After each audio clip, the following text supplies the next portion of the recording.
नारायण नारायण नारायण नारायण। देखो सज्जनों, कल बृहस्पति गुरुवार को शिवरात्रि थी, उसमें जागरण का प्रोग्राम रहा, शिव पूजा का कार्य रहा, तो रात भर सत्संग और पूजा में ही समय निकल गया बहुत। तो आप लोगों के साथ सत्संग की चर्चा नहीं हो पाई। आज आपस में चर्चा कर रहे हैं।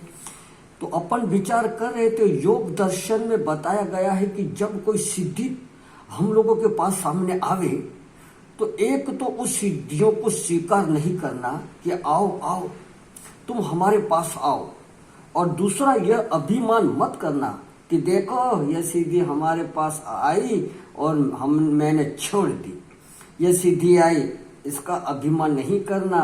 तभी मनुष्य सज्जनों आगे बढ़ सकता है। नारायण, अब देखो नारायण, हम लोगों को एक जीवन अच्छी बात को संत लोग बताते हैं कि इसको समझ करके अपना जीवन व्यतीत करो तो आगे बढ़ पाओगे, नहीं तो कहीं टुकड़े में रुक जाओगे। जैसे पूज्य लीलाशाह बापू के बारे में सुना है कि चूही को हल्दी की एक टुकड़ा मिल गया और उठा करके वो घूमने लगी कि मैं भी पसारी बन के दुकानदार बन गई हूँ। तो थोड़ी सी सिद्धियाँ, थोड़ा सा कोई चमत्कार देख के या अपने जीवन में आ जावे तो भूलना मत।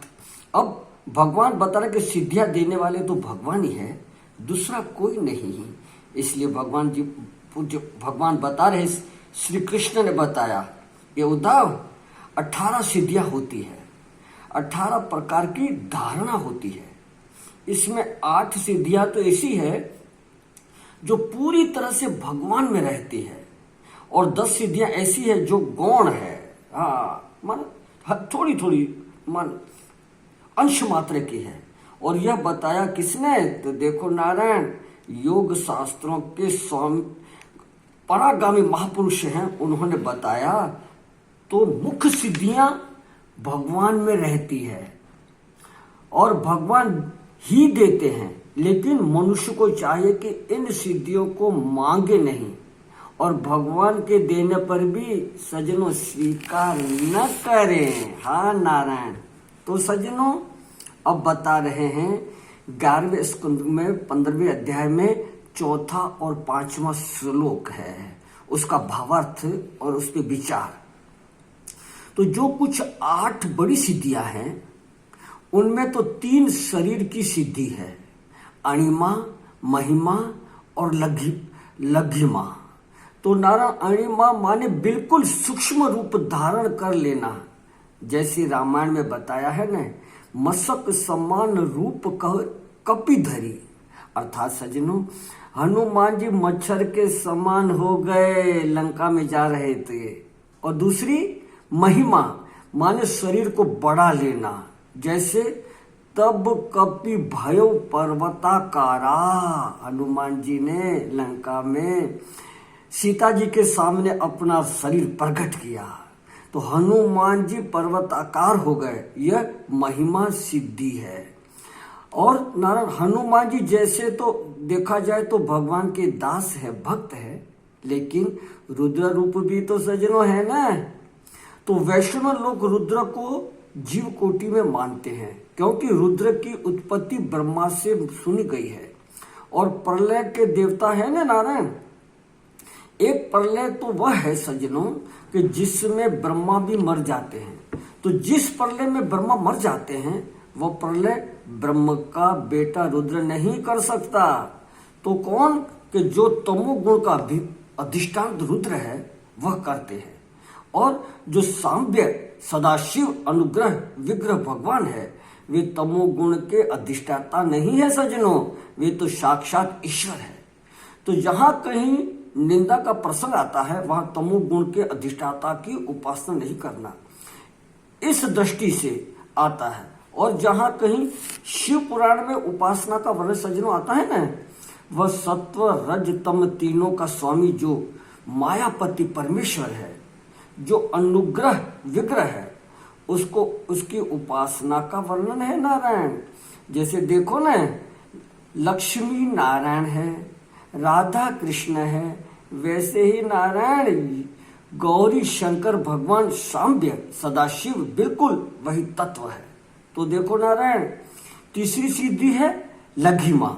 लघिमा माने अत्यंत हल्का हो जाना और शरीर में ऐसी फुर्ती आ जाना, जैसे देखो ना सुंदरकांड में हनुमान जी समुद्र से उस पार चले गए। हाँ, तो देखो आगे कहते हैं एक प्राप्ति नाम की सिद्धि होती है। वह क्या है सज्जनों, कि संपूर्ण प्राणियों की इंद्रियों के साथ तादात्म्य करके जो कुछ किसी की इंद्रियों को प्राप्त हो सकता हो उसको प्राप्त कर लेना।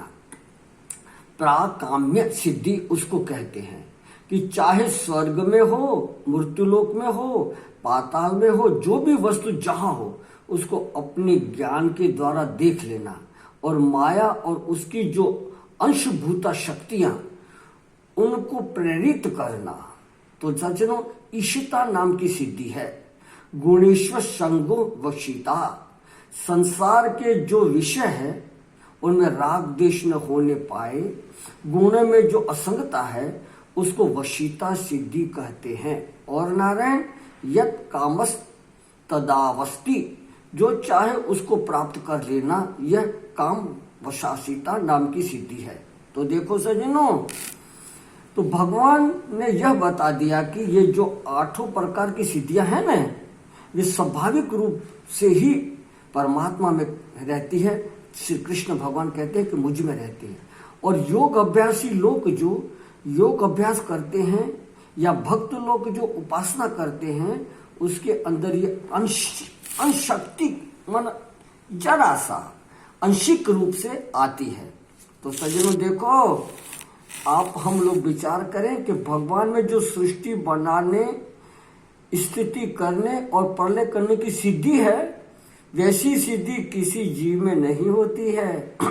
ऐसा मानते हैं कि देखो साजनों, जो उपासक उपासना एवं ध्यान के बल से संपूर्ण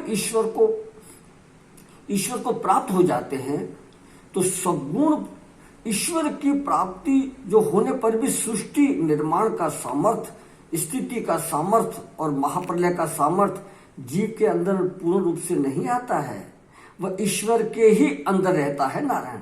देखो सज्जनों, ब्रह्मसूत्र में है कि जगत व्यापार वर्जनम, और निर्गुण ब्रह्म के साक्षात्कार होने पर जो सिद्धि और शक्तियां तो का प्रश्न ही नहीं होता नारायण। जो अस्तित्व तत्व ब्रह्म परमात्मा को प्राप्त हो जाते हैं निर्गुण वाले, उसमें तो यह सिद्धियां शक्तियां का अभिमान का ही मतलब नहीं है। वहां तो सारी सिद्धियों को छोड़ देना पड़ता है नारायण। और ये जितनी सिद्धियां हैं ना, शक्तियां हैं ना नारायण, उनका अधिष्ठा वेदांत में तत्पदवाचार्थ है, लक्ष्यार्थ नहीं होता। ये तत् माने ये इदम रूप से दिख रहा है। लक्ष्यार्थ में तो नारायण एकता होती है। तो एकता होने पर ब्रह्म ज्ञानी के जीवन में सिद्धियां आ जाए ये जरूरी नहीं है। देखो ना, वह सिद्धियों की मौज हो तो कभी आकर उसकी सेवा कर जाए, और उनकी मौज हो तो ना आवे।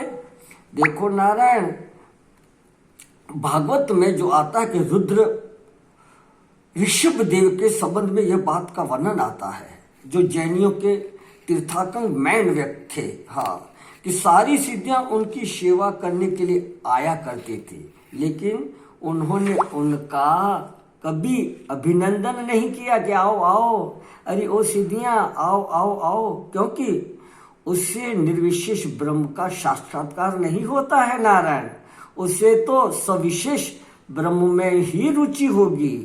इसलिए भी निर्गुण ब्रह्मवादी लोग सिद्धियों का आदर नहीं करते, उसको तुच्छ समझ करके तृण सम सिद्धि तिनित गुण त्यागी।